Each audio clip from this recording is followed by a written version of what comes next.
Oh. Yo, this episode is brought to you by VSA. Which is a lifestyle clothing brand. Got the hat on, the hoodie on, you see it. Yes, sir. If you want to support the podcast, go to visionstriveachieve.com. Use promo code HNBJ20 for 20% off. Yes, sir. Let's go.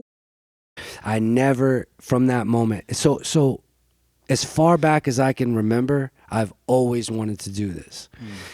I have a lot of, I wouldn't even say a hard time relating with people. I have more like empathy with people who don't know what they want to do, because I've never had that. Let's go. Yes, sir. You are here and now with Brandon and Joe. I'm Joe. And I'm Brandon. All right, check. Check. Dope. Yes, All right, sir. let's go. Let's get into it. Yeah, what's up? We got Wild The Coyote here. What's happening? What's up, brother? Welcome to the West Coast. Yeah, thank you. How you It's feeling? been crazy. Yeah, we haven't got to see too much yet. Nah. Is this your first time out here? First time. Oh, for real? Yeah. Damn, I'm telling you, I'll have the swag. You look like you live out here. For Yeah, sure. we Yeah. get that a lot. We Yeah, get that got a that lot. before. So do you stand out in St. Louis? Yeah. We like to Yeah, think so, kinda. yeah. We like to think so. We like to think so. Well, that's great. Welcome. Yeah. Thank you, bro. Yeah. Thank you, bro. Yeah, for sure. There was a shortage of cars out here. We couldn't get a rental. At the rental? Yeah. Oh, really? Yeah, Yeah. dude, it took us like 5 places Oh, to find wow. a car. Yeah. Wow. Yeah, we were like considering like getting a bicycle and just biking around. But You're like, lying. Yeah. yeah, bro. If y'all would have pulled up to on a bike with all your gear tonight, that would have been fucking Straight shit to our as bag. We fuck. got that big old suitcase.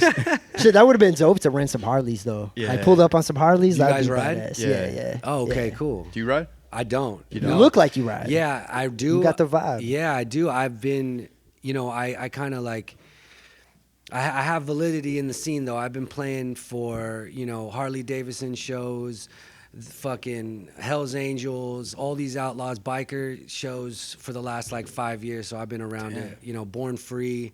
We played, in Milwaukee, we played for the Mama Tried at the Harley Davidson Museum. Oh no shit. Yeah, I've done, the Devil's Pass, Yeah. Slumfest and stuff like that. So, Yeah. I'm around the family a lot to hold my own. Yeah, I just play music for them. You ever think about getting one? Man, I'm one of those dudes that has just, seen too much bad stuff in front of me. Yeah, And as bro. you know, like the people that I run with are all on Harleys and shit like that. Yeah, bro. I'm kind of like a low and slow oldies, cruising by the side in the Cadillacs, shit like that. You know what I Yeah. mean? Yeah. I drive a big SUV, so I'm kind of that guy. You know? Yeah, see, I thought you were gonna pull up on a fucking like old Cadillac. Cadillac, Yeah. like an old caddy. Yeah, I did too.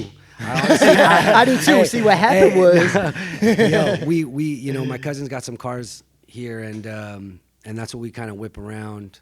And he's actually in Michigan right now, so. Yeah, I see that Cadillac in your story all the Yeah, time. man. That's your cousin's? Yeah. So he's like restoring. He's got a few. He's got a Chevy Malibu, 68 Malibu. Yeah, he's got a 54 Apache, Chevy Apache we're going to start shooting in. And he's got the 67 Cadillac. Coupe de Ville. Yeah, that thing's hard. dude. I Yeah, love so the you know what I Cadillac. mean? Like, I just pull up in 4 wheels in style. And yeah, you got the whole vibe, bro. You got the whole vibe. That's for sure. Yeah. So did you grow up out here? Yeah. So I'm about 3 hours north on the coast, in the county of San Luis Obispo. Okay, okay. Yeah, I'm from a one stoplight town. It's called Templeton. Okay. It's in wine country now here on the Central Coast. And I've been in LA now for 16 years. Oh, no shit. So yeah. No shit. But especially lately in the last like 5 years, I've been really making Templeton a part of me, and I'm really close to my family. I lost my father a couple years ago, so that made me even closer with my mom, and so I really try to bring that town into my daily life, whether it's once a month or shit like that. I really feel like my hometown is a part of me. Oh, yeah. Just as much as me living in Los Angeles. So. Yeah, it's so important to go back to the roots, man. Yeah, really, and represent it. Yeah, too. man, and it's just crazy how, at my age and where I'm at in my career, how important it is to me to take advantage of that.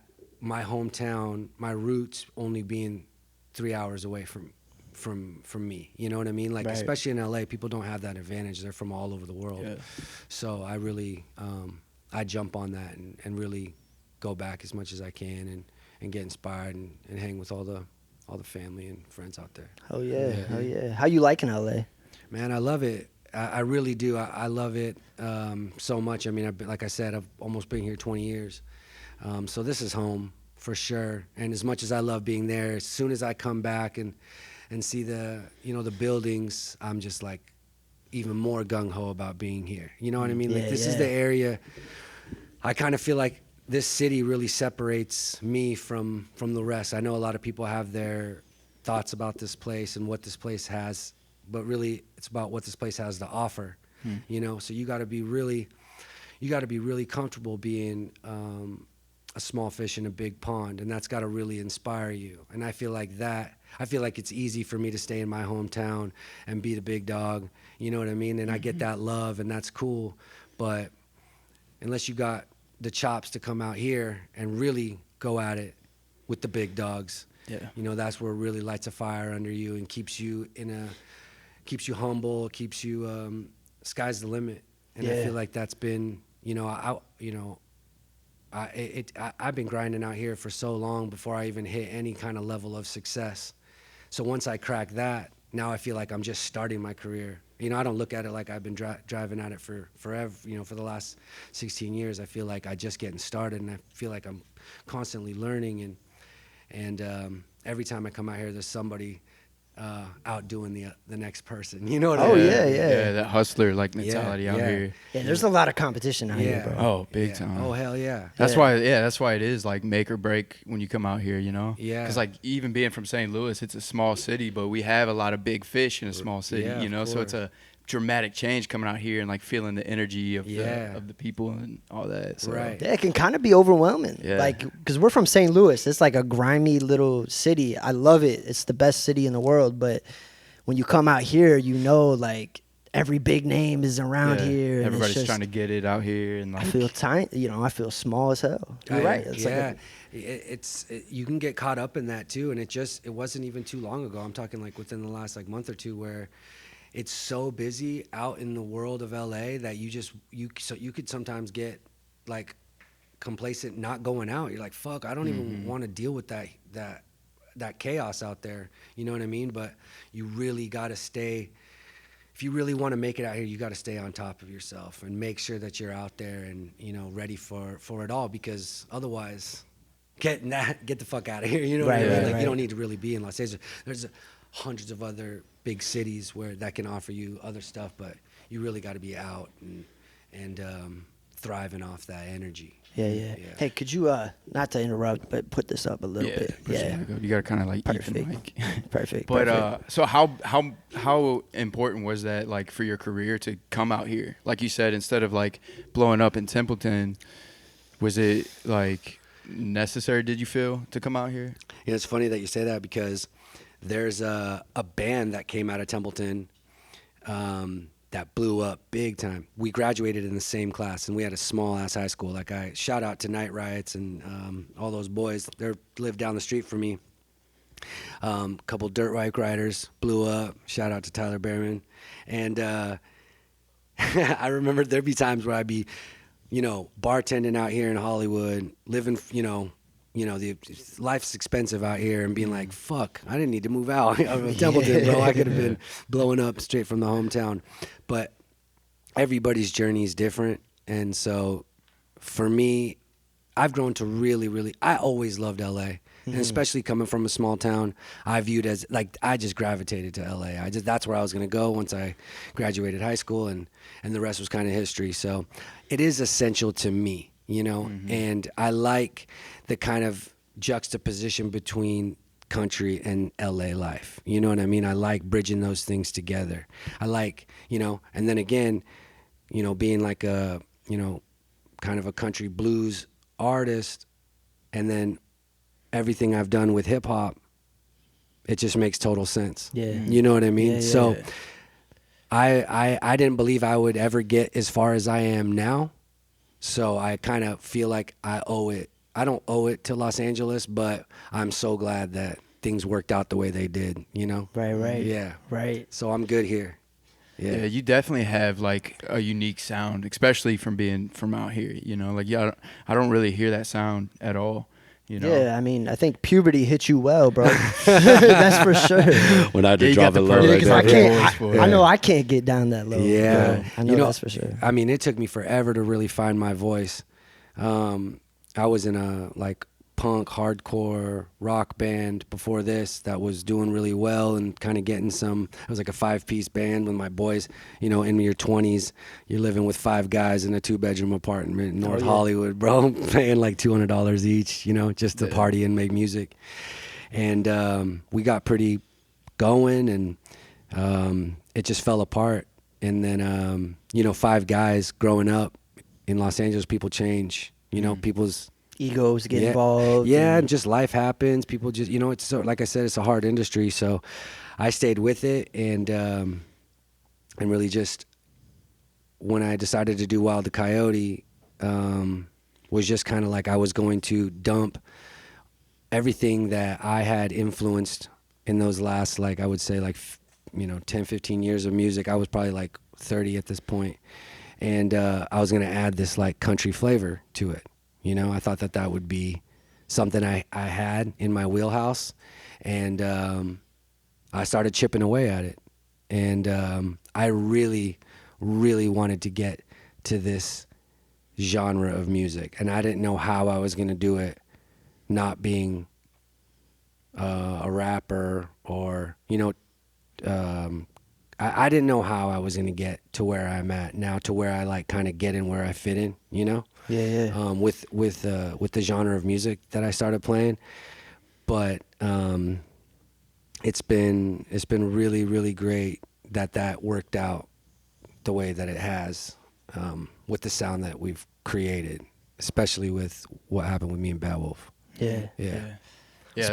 Speaking of Batwolf, how did you two meet? Batwolf and I met at a bar job. We were working at a bar, and it was my first day, and maybe like his like third day or something like that. And we just kind of, you know, I saw this like swagged out dude with all these like turquoise jewelry. He had at the time he had a pompadour of braids. Mm. Leather jacket. He had the whole fit. No shit. Yeah. And you know I was coming correct too. Yeah. So we just kind of locked eyes and just like, we just kind of looked at each other and be like, you already know what it is, bro. Yeah. We're gonna be best friends for life. You know what I mean? Yeah. And then we just we worked that shift together, kind of just like, you know, soaking each other in a little bit, you know, like, oh shit, like this dude's, you know what I mean? He's got something going. And then of course, what do? I rap, I ride Harleys. What do? I play country music. All right, you know, listed off a couple artists that we like. You like Yelawolf? Oh, I love Yelawolf. No shit. Damn, let's you know, I think we got fucking tanked as fuck that night and just became best friends. Like that was it. He's like, yo, we should do a song together. I was like, say less. Yeah. Send me the track. Followed up, dropped it, did a music video for it, and then shit just started rolling. I think at that point it became kind of like a thing. And actually, this is a funny story because so at the time I had a band, a full band, drums, stand-up bass, slide guitar, and myself. And I was like, yo, we need to, you know, I have a residency here in Hollywood, and we were selling out these shows. I'm like, yo, you need to pull up and let's do the song we did. And so he came to a couple rehearsals, and nobody in the band understood what was happening. They're like, because honestly, I was like, yo, just stay on stage and play the tambourine. And he never played the tambourine, and it showed. Just got offbeat and shit. Yeah, bro. Dude, So you're just giving him something to do, like just here. I just try knew. this out. Like I You just should have had him hit that cowbell, dude. Oh. We need more cowbell. He had enough on his hands with the tambourine. That's funny. Yeah, and people just weren't, you know. So I just would tell him, yo, don't worry about it. Like, he's up there. You don't need to worry about him. Just do what you got to do. and that was it. And then he would be on the stove swagged out, bro. You know, big black dude tatted up and with a bolo tie and a fucking 10-gallon hat. You know what I mean? Like he was stealing the sunshine from me all day. And they would tell me like, you don't need him up there. And I'm like, yeah, but I do. You know what I mean? Like He has that extra flavor sick. to it. Yeah, he this definitely is has dope. that aesthetic. Yeah. That just kind of like attracts you to it, you know? Yeah. It's like dope. And so, kind of like right after that, so yeah, he just became part of the crew, and he was so hyped to be playing with the band. And then it wasn't really long after that before like Slamerican had caught up with us and told us to come through to a music video shoot that Yelawolf was shooting in downtown LA, and so we were rolled up to be in the video, and it was just like kind of just worlds meeting for the first time, and it was kind of nerve-wracking, and we kind of got a moment with myself and Batwolf and Yelawolf, and he's like, yo, I want you guys to come out and play Slumfest. And he's like looking at us, like kind of scanning us up and down, like, yeah, you guys will do. You guys will do all right, you know? Yeah. And we're like, you know, we're busting inside, like just fucking, this is insane. And knowing that we're not a band. Yeah, that's fucking crazy. So I'm like, bro. in my head, I didn't want to say, well, we're not a band. So we're like, yeah, we'll be there. And I remember we were walking to the car afterwards and just kind of looking at us, be like, yeah, we got to be a band now. You know what I mean? No shit. Yeah. And so just to keep things simple, we just put our names together and just called it Wild The Coyote and Batwolf. And kind of the rest was history, bro. Since then, we've been touring all over the country, you know, Canada, been on TV, been on the radio, and, you know, national tours and shit. Like, it's been really a dream come true, having that much of like a best friend organic story and all these dreams coming through at the same time. I you know, always had to pinch myself just watching him, you know, whether it would be like, I remember when we first started signing autographs. I remember when we started getting on airplanes. I remember when we first started traveling and getting not even paid, just paid to go there. I think on the first time we went out on a run, we came back with like negative $50, but we were so hyped, you know? So it's been extraordinary and really a blessing, to say the least, about how that story till this day is still like unfolding. Yeah. It's awesome, crazy. dude. Yeah, I think like I feel like God like put him at that bar for that reason. Yeah. Bro. Like it's kind of crazy how it all linked up like that. Bro, nobody wants to work at a fucking bar out here, bro. That was the only reason I was at that bar, was to meet Batwolf. I'm telling you, man. It was that spot. Yeah. And it'll, you know. That's definitely like the universal lining. Yeah, exactly. And I kind of like embrace those kind of moments, and you know, this could be might be one too, you know. Oh, yeah. So yeah, it's been really great, man. We're really excited, and after I drop this album I have coming up, then we're going into the studio to do an album as well too. Oh, fuck yeah. Fuck yeah. That'd be super dope. Yeah. Let's take it back a little bit though. Let's talk about, how'd you come up with the name Wild The Coyote? I came up with the name because where I live, you kind of hear the words wild coyotes all the time. Oh yeah, there's wild coyotes out there. There's wild coyotes out there. And I remember once I quit my band, like I was just one night, I remember, you know, there was excuse after excuse with the band about how we couldn't tour, and I think I was just kind of drunk, and I was just like, you know what, I'm done with this. I think I even said, I'm taking my talents elsewhere, like I was fucking LeBron James, dude, like going to Miami. You know what I mean? Like they're like, cool, what talent? And so it was like not 2 or 3 days later where I was kind of like writing down names. Like I live and die for this life, this dream, this whole thing. So for me to start thinking and you know, when you're in a band for 5 years, thinking with 5 other dudes, once you break up with them and you have a mind of your own, you don't have to ask any questions. You're so excited. You have every fucking idea in the world. You don't have to run it by anybody. Right. You know, so I had a fucking list of names what I was going to be called. And I think just, so Wild Coyote was kind of like, you know, phrase or whatever that stuck out. So then I just threw in the Wild The Coyote just to kind of, I don't know, showcase it up a little bit. I think at the time, like Cage the Elephant, Florence the Machine, and like all those other bands, it was kind of like a vibe. But it's been cool, man. And then, like, you know, everybody started calling me Coyote, and you know, now it's just an awesome name now. Yeah, no, it fits. Yeah, It fits. Yeah, I appreciate it. Now, have you always had this aesthetic, like this, like outlaw, like biker Leather aesthetic? jackets, patches. Yeah, I think so. I think as long as this kind of life of mine of Wild Coyote, yeah, I think I started merging into it a while ago. Yeah, I think so. I remember Yelawolf on an interview. He was talking about like how important it is to match the music that you make. Oh, okay. You know what I'm saying? Yeah. Cause like I remember Yelawolf's like career.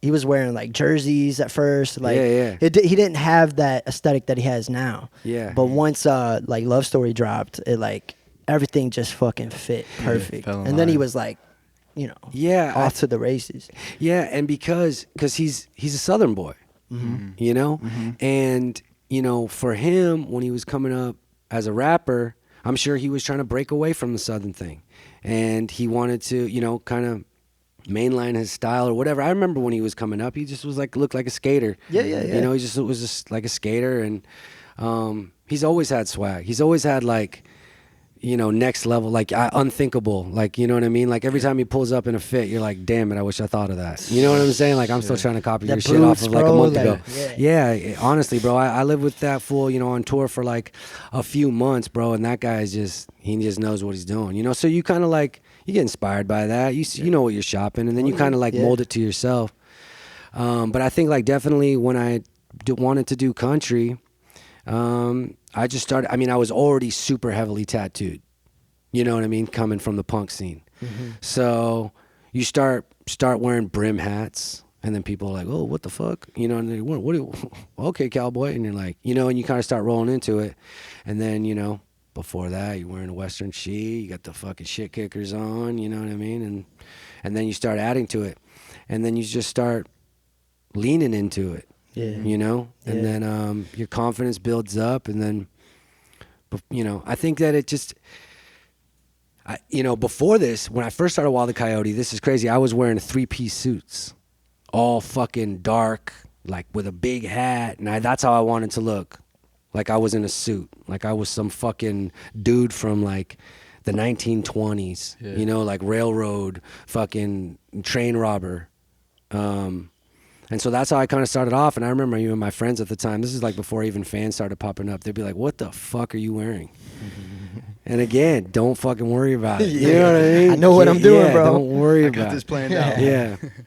So again, I think it's just kind of like, you know, since you know, I'm definitely not writing music, the same music that other people have written.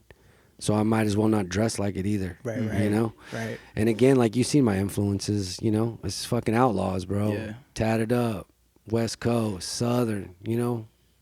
It's just, you know, Like, you fit that vibe. Like in St. Louis, you don't see that, bro. Yeah. You don't see that. Yeah, every time we hit a flight, they're always like, what band are you in? Yeah. Every time, especially when we're going, you know, to the Midwest, you know, you get, but we, you know, comes with the fit, goddamn, you know what I mean?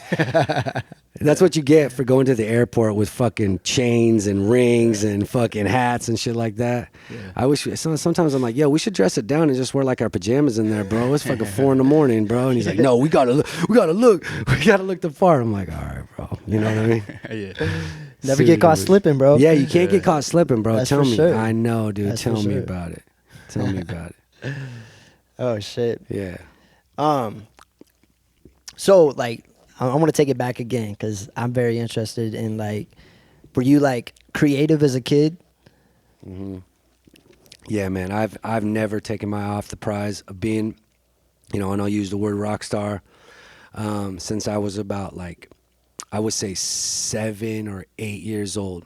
So your headspace was always into like Always, music dude, I remember, and I, specifically, and this is before, like I would obsess over, like my like older cousins' music that they would bring over to my parents' house on cassette. And we'd just be bumping fucking, Paula Abdul, Meatloaf, Snoop Dogg, Eazy-E, all that shit. They were like in high school and I was like in, 4th grade. And I'm like, oh my God, this is great.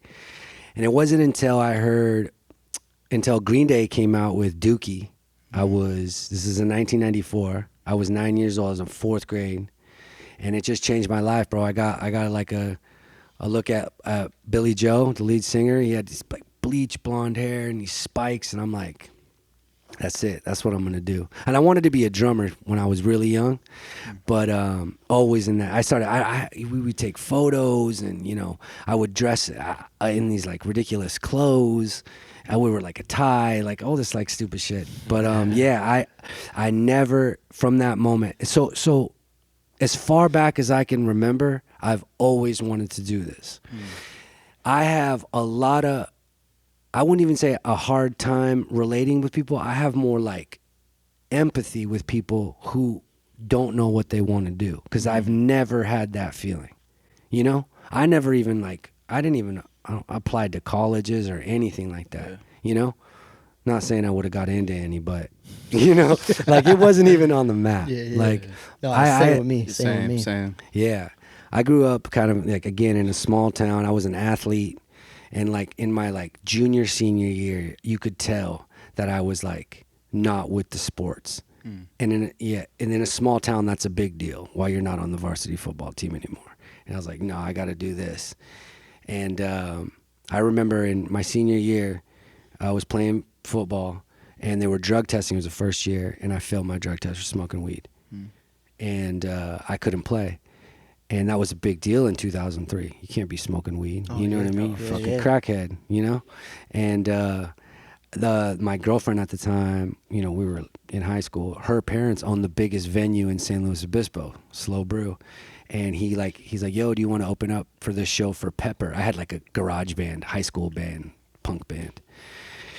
And so my first show was like at 17 years old for like a sold out crowd. And it was horrible. And I sucked. And, but that's insane. Yeah, like I really got into it. I would be selling CDs, recording with allowance money and like slanging CDs and in high school just to and then be playing, lucky enough to play this venue that I had no business even being on those stages. But so I've been going at it for such a long time. How did that show go? It was horrible. I mean, they were great. The music I had back then was absolute. I mean, I just was like found a CD case of mine at my mom's house and listened to one of the demos from back then.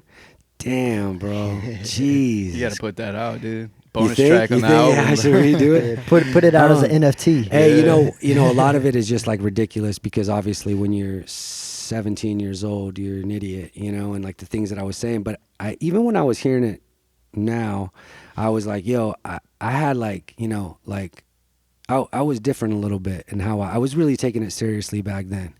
I really was. And I can really remember writing that stuff. So this has always been what I was destined to do. And again, like as soon as I could go to Hollywood, I was out, and it's just so funny now, because this album that I have coming out I wrote it in Templeton. I wrote the entire thing in Templeton in a week. I wrote 7 songs pretty much in 7 days, getting lost out there in the country. And it is kind of about this like separation that I've had and love that I've had from where I came from and where I went. There are 2 different lives, and 2 different, I have 2 different backgrounds, and definitely. I really kind of really write about that in a lot of different ways in this album. So now, do you feel the same when you go back home, or does it feel like a completely different vibe? Because like family's always gonna see you how they see you. You know. Sure. Like, Yeah, does yeah, that yeah. feel weird going back to like being local to where you came up from? It's so funny because like, you know, for the longest time, I can remember just wanting to come home and just be like, I just wanted people to know me for my music, and that, you know, everybody that I pull up like, oh yeah, your parents told me you're a bartender in LA. I'm like, I'm not a bartender. Yeah. Fucking musician. You know, I was like, tell my parents, I'd be like, yo, my dad owned a liquor store in downtown Templeton for like 30 years. He was a legend there. Like, everybody knew my dad. And I would tell my dad, like, yo, don't tell your customers that I'm a bartender. Tell them I'm a musician. He's like, okay. You know what I mean? I thought I was like being slick back then. He's like, all right. You know what I mean? Sure. Whatever you want. And so it's been so weird that, so anyway, so I'd be like going around town, you know, out to the bars and really trying to be like flexing that I was a musician, but nobody knew that, or, oh, I heard you're doing music, you know, or where do you work and whatever. So in the last, you know, in the recent past, like being a musician now, I got so shy, and I feel like I'm like want attention, but I don't want to go out or some shit like that. Yeah. And I thought that was just kind of weird. Like, I like wanted the attention, but I wouldn't like go anywhere and shit like that. So my mom was like, yeah, you've become really shy. And I'm like, shit, I am shy. I feel like I am shy. And so then I'm, you know, now I feel like it's really like kind of a dream come true now that you go out and people do recognize you for being music, and, you know, having the music on Yellowstone. You know, again, there's a lot of cowboys where I come from, so they love that. They love that shit, and they love the Slamerican thing. And so that whole situation still is overwhelming and a dream come true. I always get tripped out. I'm always like, people are like, damn, did you just hear that? They just call me wild. Yo, how did that happen? Which Like, one? how did that come about? Like, you getting a song on that was a TV show, right? Oh yeah, We got a Yellowstone. few songs. Yellowstone. Yeah. The story behind that, we were playing a show in Salt Lake City, Utah, and it was during the Sundance Film Festival, and we're playing the show, and there's this dude backstage, and like, I think at this point, like in my dressing room, and he's so fucked up, and we were playing a show, and the guy's like, oh, this is Taylor Sheridan. He's going to MC the show. He has a film in Sundance. Oh, okay. So he MCs the show or introduces everybody. And again, he's so fucked up. So then we go and we do our set, and we come back, and he just comes in to my dressing room. And yeah, I had my own dressing room this night. Wait, is this on tour? Or is this just, Yeah, this is on tour. Okay. This is American tour? No. This is before that. And so he's like, "Yo, I'm a director and screenwriter, and I was on Sons of Anarchy, and I wrote Wind River, and I wrote Sicario, and I want to get your music on the show, and da da da da da, and you know, being that guy." And I'm from Hollywood, so I'm like, bro, back the fuck up with this Hollywood runaround bullshit. Nothing's gonna happen. We're gonna be on our way after this, and I'm never gonna hear from you again. So whatever, we give him my number and shit like that. And it was like a week later, I was like at home, and my phone rings, and it's Taylor Sheridan, and he's all fucking 007 on the phone. Hey, this is Taylor Sheridan. I'm like, okay. And he's like, yo, we're gonna get your music on the show, and we're gonna want to do this, and I just advise you to get representation. I'm like, all right, whatever that means. Yeah, I have to Google that. Legal talk. Yeah, It's serious yeah. now. That sounds official. Yeah. So right after that, I was approached by an agency, and they're like, "Yo, we want to sign you to a licensing deal so that we can start selling your music to TV and film." Oh, okay. And so Taylor Sheridan hits us up again. He's like, "Yo, we want you to play the rap party in Hollywood. We're going to be doing it at the Hotel Cafe. We want you guys to play it, and all the crew and cast is going to be there. And then after that, we're all going to do the premiere at the Paramount lot." And I was like, what the fuck? Sure, let's go. And we did it, played the show. It was fucking awesome. The next day, we go to the Paramount lot. We walk the red carpet. It's us, Kevin Costner on the red carpet. I'll repeat that. It was us and Kevin Costner on the fucking red carpet. I mean, amongst tons of people. I even think my girlfriend at the time had to pretend that she was our PR so that we could get on the red carpet, because we were like, we wanted to get on the fucking red carpet. I mean, it was a fucking madhouse in there. And it was the first network series from Paramount. So it was a huge thing. So we did it, all that. And we're suited and booted. We go in the thing. He does this big speech for the auditorium. He thanks us. I want to thank Wild The Coyote, Batwolf. At the very end, wasn't like how we started it. Before I start, I just want to thank Wild The Coyote for being here. Thanks God and everybody. So that was that. We like go to the rap party afterwards. They're bumping, the DJ's even playing our songs and shit like that. Lo and behold, we don't make it on season 1. They cut our songs. Oh shit. Well, that makes sense. You know what I mean? You don't expect good things to happen to you at that point. You're like, oh well, whatever. Yeah, it was an open bar. You know, we got the photos. So it wasn't till a little bit after that, for season 2, when they're like, yo, we're buying 3 songs, and that's when it all hit. And and then that, in the streaming world, which I never had thought of before, that's when things really started taking a change, was the Yellowstone change. And I'm like looking around being like, oh wow, numbers are changing, things are changing. Why? And it was because of Yellowstone. Damn. That was a hit show too. Still is, man. People pull up on me all the time and say like, yo, aren't you in Yellowstone? I'm like, yep. And from what I noticed, like I haven't seen the show yet, but I've been meaning to. But every time you guys post it, it's somebody filming it like on like a dramatic scene. You know? So it's in like the perfect shareable scene. Yeah, totally. And that's only the only way we can share it, because I've tried to post that, and Instagram right away will be like, yo, you don't have permission to put this on. So that's the kind of only way I can brag about it. Did you have to sell them rights? Is that what they like? Did they buy rights to the song, or is it? They just buy it's one lump fee that they had paid just to use the song. Just to use the song. Yeah, that's nice. Yeah, it was nice. And then you kind of learn about your agent gets this much money and this guy gets this much money. You know what I mean? So, but hey, that was the first kind of significant kind of, game-changing money that we had, and I think at that moment, that's when you kind of start really putting your, foot on the gas, So. Yeah, man. Damn. Momentum. Building up that momentum. Yeah, 100%. Now, was that your first, big break, would you say? No, the first big break was Slumfest. Okay. Yelawolf. Yeah. Slumfest in 2017. The grand opening of his Nashville shop.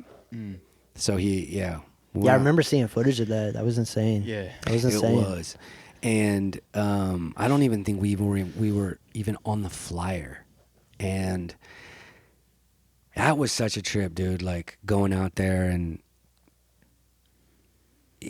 at this point, nobody knew who the fuck we were. This was we were only friends and people only knew, close people that you worked with knew about us. And it wasn't until we went out there and played the show, and I remember he posted a photo of us on his IG. And this is 4 years ago. And I just looked down at my phone, and all these fucking followers start pouring in. And all this new outlook on you starts pouring in. You know what I mean? Mm-hmm. It's you didn't even have to try hard anymore at this point. People were just fucking with you because Yelawolf fucked with you. And I learned something that day. It really, you need to be validated some way. Somebody up above, I knew that, needed to vouch for you, right? And that was that moment. That was that lightning strike moment where, he rolled the dice on us, put us on the IG, gave us the limelight, and again, that's when we put the foot on the gas. And I don't know who was thinking that that's what we were gonna do, but we fucking floored it after that. Yeah. Really did. To this day, we're still fucking going extremely hard. But that was that was the game-changing moment. Yeah, it's crazy. That's what got the ball rolling. You know, like I said, the momentum, and the momentum just keeps on building and building, and then Yeah, the momentum seems like it never stopped. Yeah. Like you're just going, going, going. Yeah, because I'll tell you what, that was the point where people started flying us out. You know what I mean? It's like, yo, and we were dirt cheap. You know, like we didn't know. Like when people were like, "Hey, will you come out to Albuquerque, New Mexico?" I'm like, "Where's that?" "Yeah, we'll be there." I don't know. He's like, how much? You know, how much do you want? I'm like, "Oh, I don't know. How much does it cost to get out there?" You know, $200. You know what I mean? Yeah. I remember. I think I said $1,000. It probably took us $1,500 to get out there. You know, I was just learning, but I just wanted to get out of town. Like, I just want to get out of LA. Like, here's the thing, dude. You could come here to LA and play all the fucking venues that we have, all you want. That's the last thing you want to do. You want to get the fuck out of here. You could be based out of here, but you want to get out of here and really start building, because people in not major cities appreciate things so much more on a different level. Yeah. Even on tour, man, like I swear, the hardest shows I've played are in New York, Brooklyn, Toronto, Los Angeles. Like these major cities, man, it's hard to crack a smile out of anybody. You know, but when you start traveling out to these kind of towns that need music, and especially when you're coming from Los Angeles, bro, people show out, you know? So we started learning how to travel. We started learning how to tour. We started learning how to budget. We started learning how to market, you know? Merch was a huge thing. You know, Batwolf and I, we drop a lot of merch. You know, that's a big thing, I think, like to get your brand out there and people be buying it, and you're kind of running a store at the same time. Like, it's been a big project, you know, for us both. Yeah, and you guys have your own separate stuff too. Yeah. Like your own separate lines. Yeah, and like exactly. Stuff going on. Yeah. Makes it so much easier that way. Dude, imagine like when this COVID thing is over with. Like everyone's itching for live shows. Yeah, man. So no matter where you go, I feel like it's gonna be lit. I know it will be. And like that's why I'm like trying to like creak open the door open right now with the acoustic shows, and now I'm putting my acoustic show together. I've played shows with my DJ. We're trying to like figure it out so that when the floodgates open, bro, like if you don't got your like big boy pants on, bro, you gotta fucking send it. Yeah. And so again, I got the album dropping. I got my live show dialed, got the, new merch line dropping. So like my ducks are in a row. So I think that, people, like if you weren't thriving in the pandemic, I don't know what the fuck you were doing. Right. Yeah. You know what I mean? Like you had to really be putting, two sticks together, try to light fire. Yeah. And the people that I surround myself with have done that, And yeah, man, I think, again, we're just still climbing. Yeah, let's talk about this upcoming project, bro. Yeah, man. Please. 7 Roses. Yes, sir. How did you come up with the name? So, I lost my father 2 years ago, and I remember at that point, he had like he didn't have a funeral. He had like a memorial where like all the town showed up. I told you he ran a store on Main Street in Templeton, so he knew everybody over the years, bro. And everybody pulled up, and I had a dozen roses, and I pulled one out, put one down for my dad. And I remember since that point, like I always kind of like, you got the little the rose emoji on your phone. Mm-hmm. I kind of was like, oh, this is gonna be like kind of my like, if I ever hear of tragedy or sadness, this is the one I'm gonna pull out. This is what I feel. And so I kind of like locked in that this rose was kind of this like symbol of a gift to a tragic loss. Mm. And, my birthday's in January, and I wanted to get a tattoo. I wanted to get a tattoo on my birthday. Like that's the only thing I really wanted to do. So I was getting my hand tattooed, and I'm born on January 7th. So I've always had a tie to the number 7 as being my lucky number. Mm. So I was like, he's like, what do you want? I'm like, shit, man, just give me a rose on my hand, and then just give me the number 7. And not even really kind of putting the two together. And then as he was doing it, I'm like, it's so funny. Like 7 is my lucky number, and roses are like the symbol of tragedy to me. That's just too ironic. And so I was like, I have a lot of rose tattoos on my body, so I counted them. 7. I have 7. Oh, no shit. Yeah, no shit. And so I was like, damn, that's just too much, you know? And, you know, I think about these kind of like tragic, you know, you have like symbolically tragic moments in your life, right? Mm-hmm. That like really, Life-changing. yeah, exactly. Yeah. 7 that I counted. No shit. Yeah, man. And so that was it. It was stuck, you know? And going back to his memorial, I was going to call the album 11 Roses, because I was going to say I came with a dozen, gave him 1, and I left with 11. So I was going to call 11. But then when I was like thinking about the lucky number with the, you know, kind of tragic symbolism of the rose, I'm like, I couldn't stop saying 7 roses. So after that, I kind of, I went back home. What did I go home for? Just to see my mom. And it just dawned on me like, yo, I'm going to write a record out here. This is what I'm going to do. I'm going to stay out here. I'm going to document this journey, and I'm going to go out into the country. This is something I've never had the opportunity to do, and just get lost and write whatever comes to me out here. You know, like, I'm from the country, I'm from out here. Like, let's do something. Let's really put our, you know what I mean? Like I felt like not that I had something to prove, but like, let me show y'all something. You know what I mean? So I decided I was going to put out a 7-song EP, you know, trying to, you know, stay with the 7. And that's it. Back to back days. A week, I just wrote songs. I just would go out there and I would tell myself, like, if you can't write out here with a fucking, you know, a creek running right here, you're on a dirt road, nobody can hear you, like, what can you write about? And I just locked in and just wrote. So I did that, and everybody was vibing on you know, on social media. They're like, oh shit, this is so great. And people were like fucking throwing out, like, people were getting so involved because I was being so detailed about it, you know, which was kind of like this was kind of like, I was going to make something special. Like, I might as well let people give me their insight and input. And, yeah, people were like loaning me there. Oh, we have a ranch with fucking 40 acres. Come out and do this. We have, you know, my dad's got property over here. Grandpa's got property over here. And I didn't really take anybody on that because I didn't want to like be on anybody else's time. You know what I mean? There would be times where I just drive out to someplace, write a song in 10 minutes and bounce. You know what I mean? Like, I would hate for somebody to fucking have to take me out to like a fucking pig farm or something, dude. And I'm like, yeah, I'm done. So I came back here.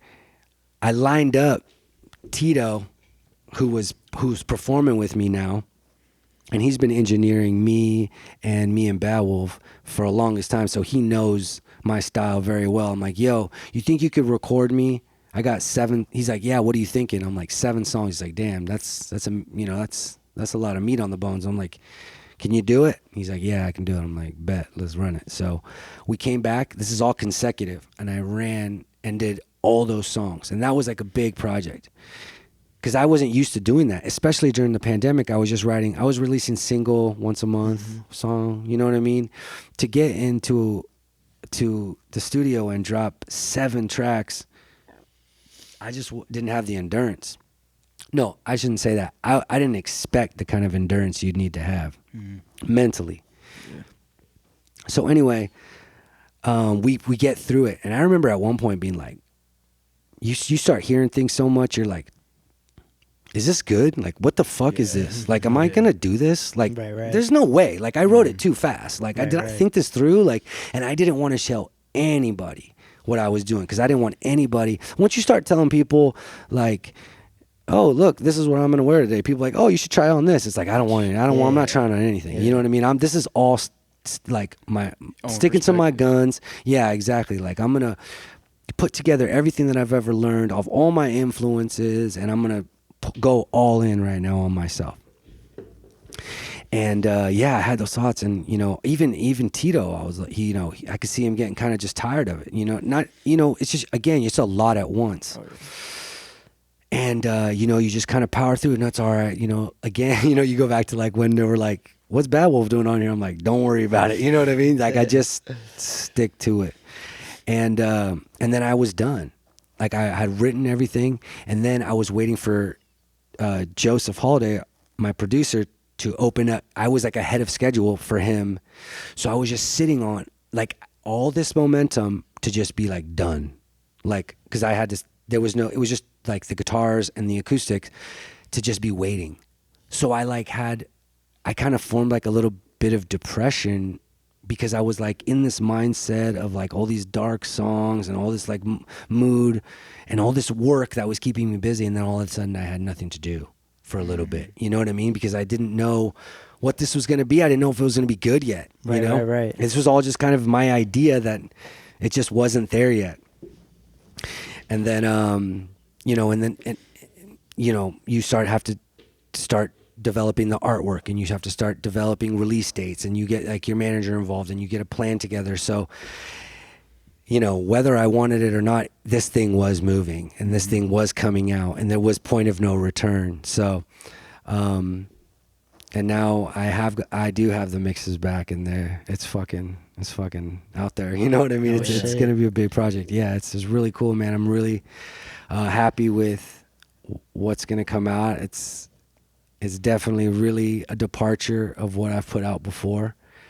I'm really proud about this. I really, really am. And it's gonna be the next step for sure. Yeah, it's a beautiful thing to see like that you created something out of nothing, and like the finished product of it is like finally coming, and it's like here. And it's something that you're proud of. Yeah. Like that's the thing. Like anybody can drop 7 songs.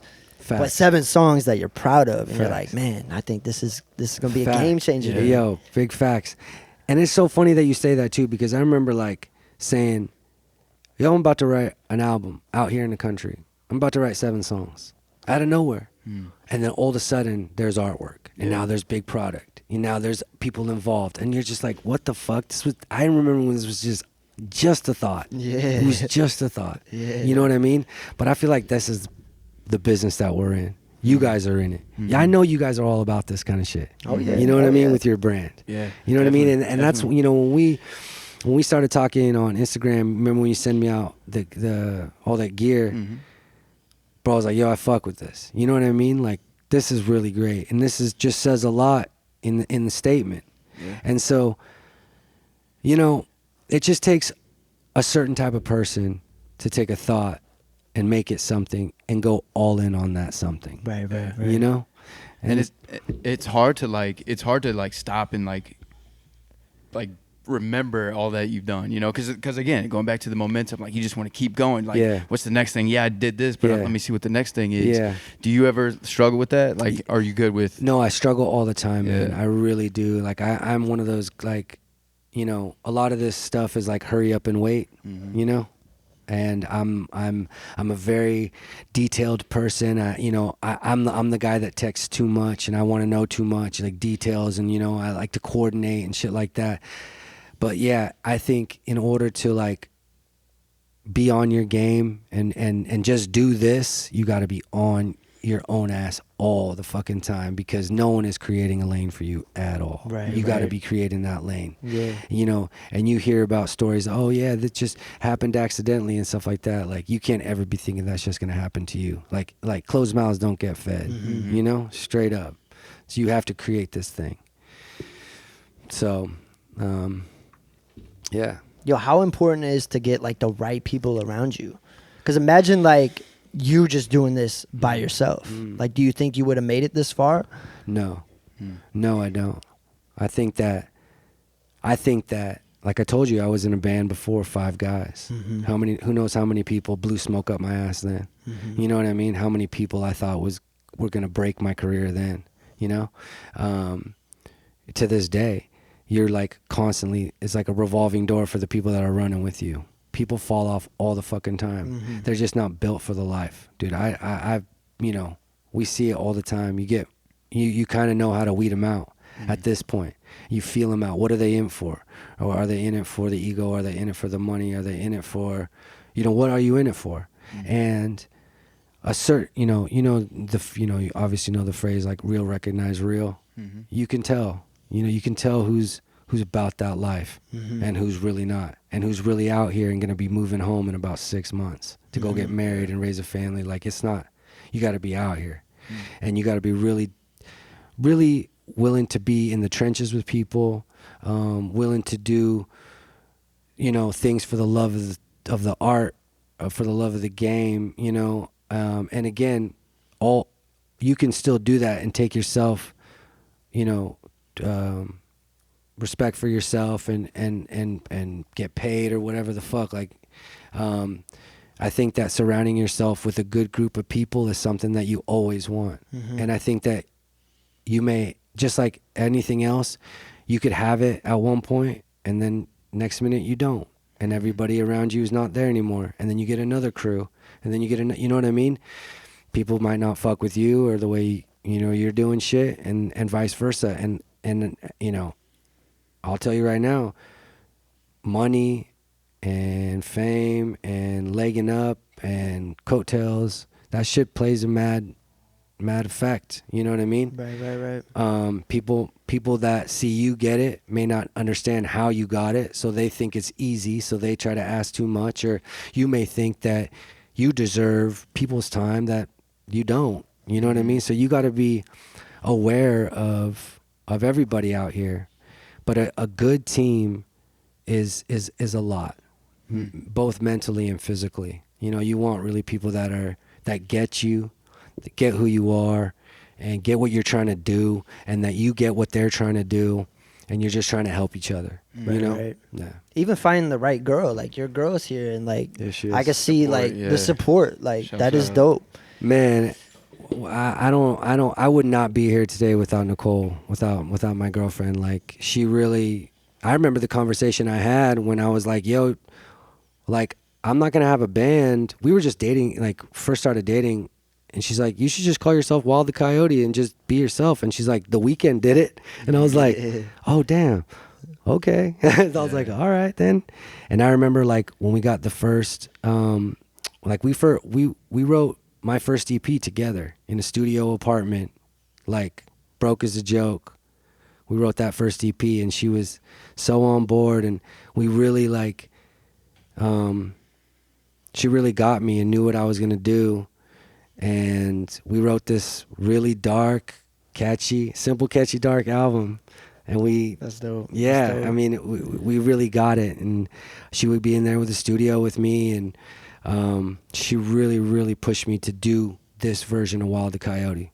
And that was a really big game changer when I dropped a song called Man on Top of the Hill, because that was the first time that I had added beats to the country song. And I remember showing her the first time, and I was like, I don't know, like, this is crazy.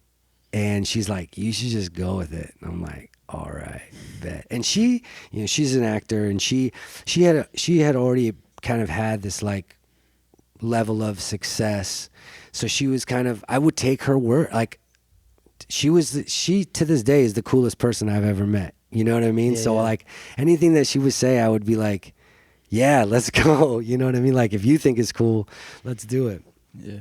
Fucking right. Yeah, man. Like, That's awesome, man. yeah. So, yeah, I will never not say that Nicole is probably the biggest push I ever had to doing Wild the Coyote, for sure.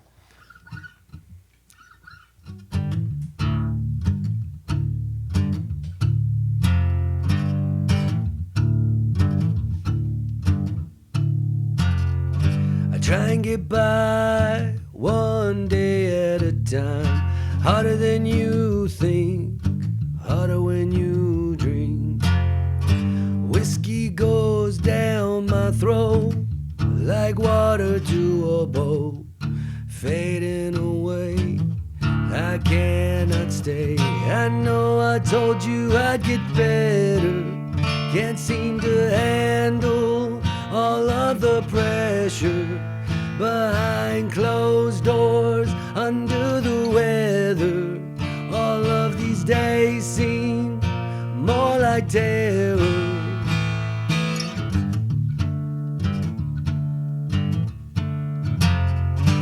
falling apart right from the start. Burn it all down, burn it to the ground.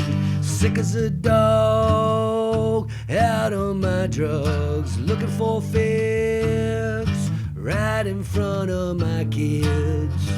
I know I told you I'd get better, can't seem to handle all of the pressure behind closed doors, under the weather. All of these days seem more like terror.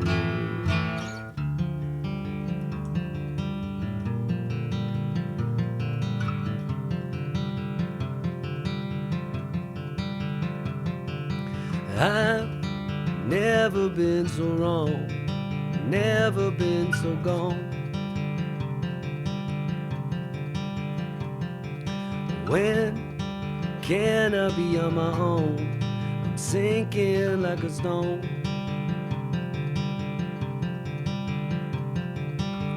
I told you I'd get better, can't seem to handle all of the pressure behind closed doors, under the weather. All of these days seem more like terror.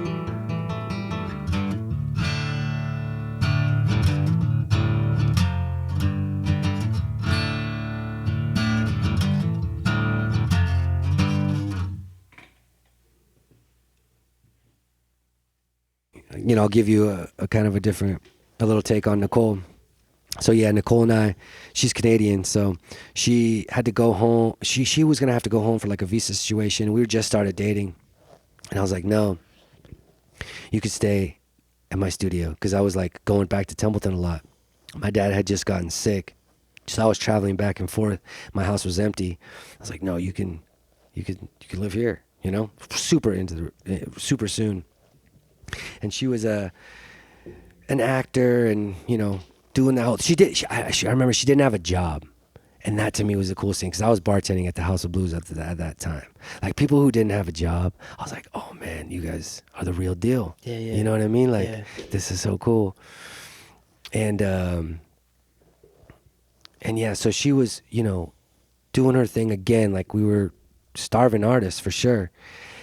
And I remember when she got a phone call, I'll never forget it. We were driving on Fairfax and 3rd, and she got a phone call from her manager and saying she just booked this show, a TV show, and she's just been cast as it. And I remember looking at her and inside being like, this whole world is about to change for this girl. And sure as shit, she did. It did. Her world fucking changed. I mean, you're talking about, you know, I don't know how to say it, like from nobody to somebody, you know, with what happened. And I've been a part of it. I've seen it. And you know, to be right there with somebody who's blown up right before your very eyes, you know, you got 100K followers, you know, you got the chip, you got the fucking, you're on TV everywhere and stuff like that. She has never slided in the same way of having the most integrity and being the most supportive and coolest person that has been in my corner this whole time. Yeah. You know, and it, you know, that to be around that and inspired by that. You know, today I was at her photo shoot, 10:30. She's got crew people are there, fucking wardrobe from wall to wall. Yeah, hair, makeup, you know. And then I'm off to my photo shoot, and we're breaking into a parking garage and, you know, trying to sneak photos and, you know, just to get shut down. But you know what I mean? Like, it's just an absolute adventure and an absolute blessing to see all these people around me, you know, actually hit a stride and lightning striking. Yeah, it's just really cool. Yeah, Super cool. It's super dope to see you guys like film behind the scenes and stuff for each other. Like, you guys are there like ride or die for each other, you know, like literally want to see each other succeed. You know, as bad as you want to succeed. Yeah, and I'd love to see that, man. Yeah, it's amazing. Because I got friends that got girls that are just why are you going downplay? why are you doing that? You know? Why are you doing this? For sure, dude. So you always got to give the girl flowers, man. Like Yeah. that's just amazing, bro. Yo, I'm with the flowers. I got in trouble for flowers. Do you guys know what carnations are? Like a flower? Is that what it is? I'll just I know take that reincarnation, bro. Good guess, bro. as a no. So she was in Canada. It was her birthday. And dude, when you're like long distance, she's out of town filming, I'm out of town. Like you miss a lot of holidays, and you got to make up with it for a flower, or you got to have something delivered, whatever. So I thought I was on my game. Sent over these flowers, and you get the call. That here comes the call. They've been delivered, and it's just like, hey, how are you? And it's just, I'm like, I'm not hearing it, Come on, what's up? Did we not check the door, or anything? Like, you might want to go check it. She's like, I'm like, did you get the flowers? And she's like, I got the carnations. I'm like, what is that? Because I sent some flowers over there. She's like, no, you sent over carnations, the same ones that you sent last year, or something like that. And I'm just like, at first I'm like, how dare you? Yeah. How dare you? Yeah. That's my hard-earned dollars coming over, sending flowers to Canada, and I don't even know what a carnation means. Yeah. And then that kind of backfires. It's like, well, shame on you. You should know what carnations mean. We've been fucking Should together. have done your for- research. Yeah, exactly. So I'm still getting better at getting flowers. I got flowers. I just had to pick her up from the airport, and I think that now that the 7 roses thing, I'm just gonna do roses from here on out. yeah. The roses have different colors, and so yeah, I'm getting good, at the flowers and gifts and shit like that. But What's your favorite flowers? yeah, she like lilies. There you go. I was gonna answer bro. that, but you were talking about that. Get them lilies. I gotta write that down. Actually, send me a copy of that. Your next album's Yeah. 10 lilies. I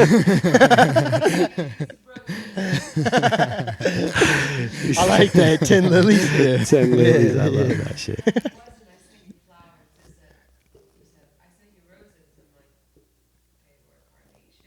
Yeah. So wait, what is a carnation though? We never. I don't know. Yeah. Oh yeah, we still We'll don't know. Google It's it. what you We'll Google don't it send. after don't the know. podcast. It's what you do not send. Yeah. Mm-hmm.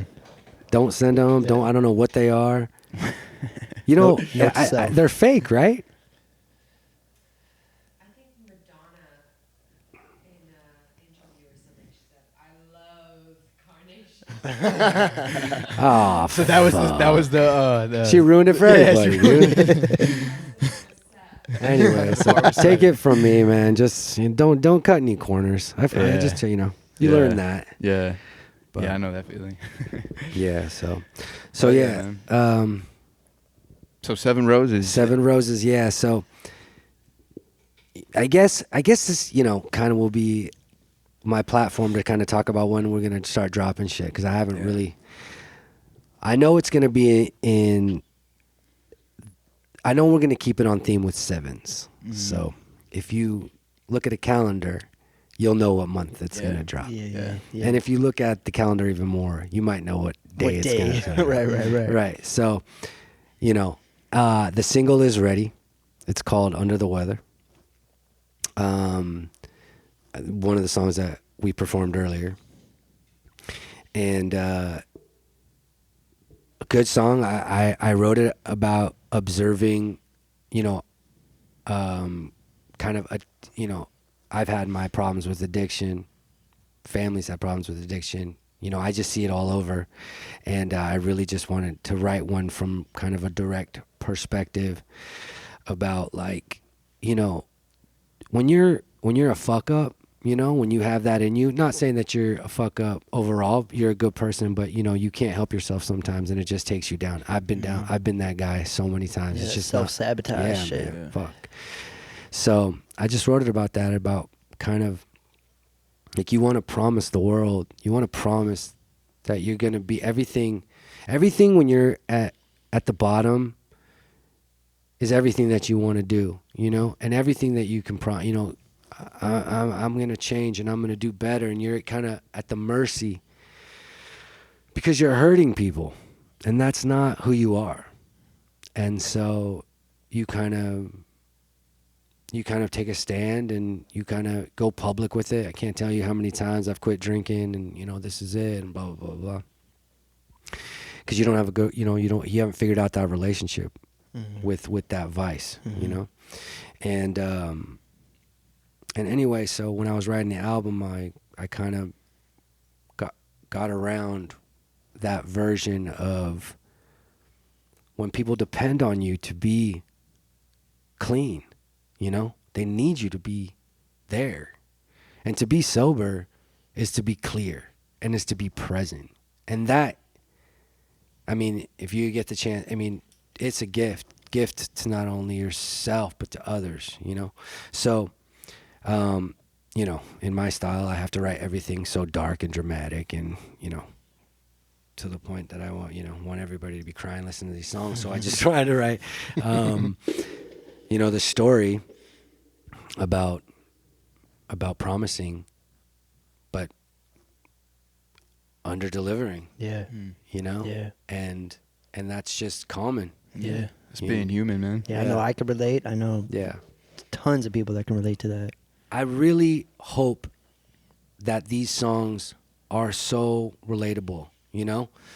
They're like super real stories about myself or, you know, or like just a certain type of livelihood right next to me that I really hope that can touch, you know, like just people can like fall into it and just listen to it and kind of just, you know, I want it to like encompass you. Yeah. And I think that the way it's coming out and so much that I've heard so far that it's going to be just that. Yeah. For sure. Yeah. Yeah. Well, I can tell you what, man, like from meeting you, you seem like a down to earth, just good human, you know what I'm saying? Thank Like I didn't know what to expect. Right. You know, this is my first time meeting you. Right. You know, I was just like, I don't know how these people in LA are going to be, Yeah. you know? Like, are they going to be all Hollywood on me? Or like, because I'm just from St. Louis. Like, I'm not like that, you know? Yeah. But You hear all these things about like LA and you see it like on the internet and all that. And like you said, everybody's out here trying to get it. So you never know like who's going to be, how people are going to be. Mm-hmm. you know? Yeah. For sure, dude. It was so funny. Like we were, you know, doing the photo shoot earlier, and Mary Jane, our photographer, she's like, "Are you nervous for tonight?" And I was just like, "No." I think that what makes me a little nervous is like meeting people that are gonna expect something out of me, you know, based off like what they know about me on Instagram or the internet or something like that, and then just me being myself, and also, you know what I mean, like me kind of just, yeah, you are gonna meet me for the first time, and this is, I don't know what I kind of have an idea of what you're expecting, and I'm not trying to like fulfill that. I'm just trying to be like as real as possible, and I am like, you know, I told you guys were easy to talk to. That feeling that you get in like your head where you feel like you got to live up to somebody else's expectation. expectation. Exactly, man. Yeah, I know that feeling. Yeah, and I think like being on tour and stuff, and like especially with like Yelawolf, and you kind of see like how when you got like eyeballs on you all the time, or like when you pull up and like people just are just waiting, you're just like, what's the next Wild the Coyote thing you're gonna do? And it's just like, you know what I mean? It's not really like that, you know. But this has been nothing but fucking chill as fuck. Yeah, Since the minute I saw you guys in the parking lot. Yeah. This might be the funnest podcast I've ever done. No, it is the funnest podcast you've ever done. No, you're right. No, I knew you were a real motherfucker when like I sent you guys all that stuff, and then you personally reached out to me to message me and be like, "Yo, thank you. This stuff is dope." You know? Oh yeah. Like that shit was like that meant a lot for me to get that from you. You know? Well, I appreciate that a It lot. was really dope. You know what's funny is like I remember, you know that I'll date this back because I'm like a big sports nerd. When I remember when I was a kid and we'd wait for we go to Dodger games and wait for the ball players to come out and you want to sign their ball, and you know I would always tell myself, if I was a ball player, I'd sign every kid's ball. I'd be out here forever talking to people, and then obviously, you know, I would think that as being a musician, like, oh, I'm gonna talk to everyone and I'm gonna reply to everybody, and that, you know, that was before that ever even happened. And so now that it's a thing, I can get why you can't get back Oh, to everybody, yeah, or yeah, why you yeah. wouldn't want to. Yeah. But I really, I got time. You know what I mean? Like, there are some, some replies that can just be an emoji, but for the most part, bro, like, this is not a guaranteed thing. Mm-hmm. You know what I'm saying? Like, this is not going to be here tomorrow unless I make sure it's here tomorrow. Right. And so, like, the people that are showing you love, they don't have to show you love tomorrow. So it's in you, really. There'll be times where I just be like, yo, it's DM time. I'm going to go respond to a bunch of DMs and take that hour, because that is the job. Yeah. You know what I'm saying? Like, Yeah. it is a job. And yeah, man. And like, when, especially like with a company like yours and a project like yours that come across and want to work, like, and I see that, I love your guys' brand. I love that shit. I love the way you guys talk about friends, and, and also too, like, support your friends while they're still here. I mean, come on, bro. Yeah. You know what I mean? Like, Yeah. bro, it's just like exactly kind of the inspiration I have to, like, not even the inspiration, but the kind of the want I have to, like, be cool and down to earth. Of course I'm gonna be down to earth. But yeah, man, it's a dream come true all the time. I Yeah, feel man. like, Yeah, man. yeah. So Yeah, I amazing. think that's gonna take you far, bro. Yeah. Just being you, just be you, bro. sure. I think it's gonna take you far. Yeah, I appreciate it. Yeah, I'm excited. Shit, Really man. excited. Yeah, this is great. And I feel like, this is kind of our first big kind of step towards normalcy again, Mm-hmm. Yep. I've got the podcast, and then I got my first show coming up June 26th in Palm Springs. And then I think some other dates will be released around that, and then the album. And I think this is great. I love that you guys are talking to Kasky Yeah. in a couple Yeah. days. Yeah, That guy's yeah. awesome. Yeah. He's a super cool dude. Yeah, he's another like down to earth people. Very. So He really like, is. Like we're into music too, and like we used to open up for him like 5 years ago. Oh, get out of here. Yeah, Yeah. we did like four or five shows Yeah. with him, and he always just like acted like he was like a brother to Yeah. us, like a homie, like He- I knew him forever. So Yeah, man. He's yeah. cool. Yeah, he's cool as hell, bro. Yeah, it's dope. Yeah. It's Sit good for down you and talk guys. to him, Yeah. I think that's great. So let's talk about that show, bro. Like, how can people get tickets? So the What's it Lost like? Cove, which is where we're at now, we're at my Yes, sir. my brother's Yes, place, sir. Travis Ross. He's got a dope ass creative space out here in Inglewood, the Lost Cove, and so he's doing these pop up shows. He's a tattoo artist, so he's gonna be doing this pop up shows all around the country, and I don't know about ticket information. I want to say you can just pop up. It's at a hotel and in Palm Springs. I want to pull it up so I can actually like give it a plug, because I mean, shit, if that thing was sold out, I mean, how amazing would that be? You guys aren't yeah. gonna be in town, huh? When Yeah. is it? You said it's sometime in July. So it's at the Zoso Hotel. The convention is from the 25th to the 27th, that weekend, June, and then I play on the 26th. Hell yeah, dude. Yeah. So that'll be your first show back with everything opening up. Yeah, my first like acoustic show. Yeah.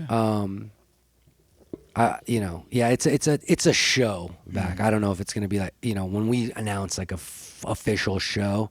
Fuck, Yeah, that sounds dude. crazy. Yeah.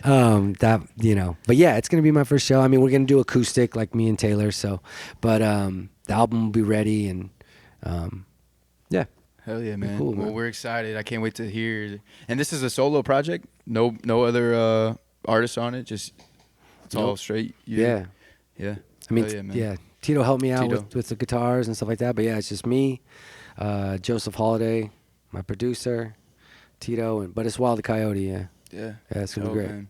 Yo, so if you could work with any artist, like I believe in manifestation. So, what's an artist that you like a dream feature? Travis Barker, Travis Barker. Yeah, I can see that. all Yeah. day. That's I not can too- see that happen, dude. all That's not day. too That's far That's fetched, bro. not too All far day. away. Yeah, that's not too far away at all. There's so many people that I could have just said, You know what I mean? But at the end of the day, like right now, Travis Barker is just, I mean, I'm a huge Blink-182 nerd. Like that was my band, bro. And especially being from the country, you don't get a lot of music that comes in. So Blink-182 was like my ticket out of here. Like, oh, I need this. These guys changed my life. And yeah, so and especially what Travis Barker's doing now with music and the collabs. Like I really do feel like him and Machine Gun Kelly re-sparked pop punk. Everything he's doing with the kid, dude, bro, like it's really inspiring. Like that guy is just working, and I just love that. And I, you know, again, being a big fan, I just feel like he's a legend, and he knows what he's doing, and he's got the formula down, and he's like not even recreating, but like he's like doing it again. Yeah. You know what I'm saying? Like, bro, I grew up when Blink blew up. I was in high school. You know what I'm saying? Like, Right. my first hangover was in 1999, and I was at his show, at Blink's show at the fairgrounds. I was probably 14. Like, and they just have been everything to me. So it's like, and now to see what Travis Barker's doing now, and like, with all these different artists like Kenny Hoopla, you know, MGK, Lil Huddy, like Trippie Redd, you know, anything from The Game, DJ AM when he was doing that shit. Like this guy, you know, and all his hip hop background, like that is probably the biggest collaborator I'd want to do right now. But That'd be sick. again, I could take this conversation on forever, but yeah, Travis Barker for sure. Especially with your genre, man. Like, Oh, we fuck it I up. couldn't even We fuck it imagine up. what you guys would do. We fuck it up. Yeah. For sure. That's gonna happen. Yeah, it's gonna happen. It's gonna happen for sure. Yeah. Especially with you guys both creating your own lanes. Like he's like you said, he's done shit that nobody else has done. You've Hell done no. shit that nobody else is doing. So Right. it makes sense. Definitely. Yeah, you know, I do believe that it'll come across the radar just like in that fashion. Like, hey, this dude's doing his own thing. You guys, you know. And it's so funny because like that album that he dropped with MGK, Tickets to My Downfall, when I heard it, I'm like, oh shit, this is albums that were dropped in 1999, 2000, 2001. This is a pop punk album. You know what I mean? But now it's just being dropped with 2000 and 2020, 2021 with rappers. You know, like this is all new flavor. Like this is the most genius fucking thing. So when I went to write Seven Roses, I wrote it in that formula. I come from pop punk. Let's write pop punk songs, but with, you know, I write country songs, blues songs. Let's write a country blues pop punk record. And I tell people that all the time. Oh, it's an emo cowboy record. Oh, it's a hardcore it's like A Day to Remember meets cowboy music. You know what I mean? Like I've been saying that for a while. And yeah, man, I definitely think that style and is definitely coming back from Travis Barker for sure. For sure, bro. Definitely. Cool, All right. man. Well, you got anything else? Is there anything else that you want to Put out there? Put out there? No, that was it, man. This was a lot of fun. I really, really appreciate it. I've had a really good time. It's like such a great way to end this day and kind of start talking about the album. So I really appreciate you guys coming out here. I really hope you enjoy your time in LA, and I appreciate you guys. I appreciate you guys a lot. No, I appreciate you, man. Yeah, thank you. Appreciate for coming you, on, dude. Yeah, cool. Well, this has been episode, we don't know yet. Whatever. But yeah, Here Now podcast with Brandon and Joe. Yes, Let's sir. go. Toast. Yes, sir. Let's go.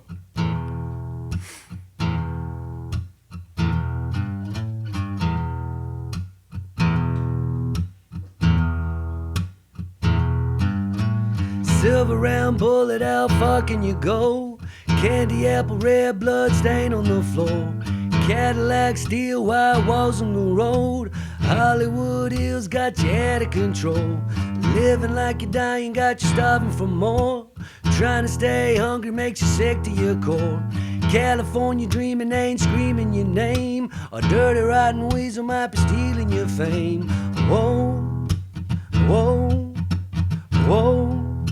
Whoa, oh, oh, oh, whoa, whoa, whoa, whoa, oh, oh, oh. Other side of town say they got what you need. Simple and safe, guaranteed to bleed. Down by the creek with the little roar, trying to find peace at the edge of the shore. 2 feet in, never felt so cold. It's hard to figure out what's heating the soul. Whoa, whoa, whoa, whoa, oh, oh, oh, whoa, whoa, whoa, oh, oh, oh. Out past the mosque, they can hear you scream. Haven't said a word, just sit here and dream. Had a confession, but I fell in the dirt. Crumbled into sand, right into the earth. Little wrong river, you're stealing the show. It's best to pack my things and leave you alone. Whoa, whoa, whoa, whoa, oh, oh, oh, whoa, whoa, whoa, whoa, oh, oh, oh, oh, God damn it, I'm lost, and all my wires are crossed. Oh, God damn it, I lost. Everything comes at a cost. Oh, God damn it, I'm lost, and all my wires are crossed. Oh, God damn it, I lost. Everything comes at a cost. Whoa, whoa, whoa, whoa, oh, oh, oh, whoa, whoa, whoa, whoa, oh, oh, oh.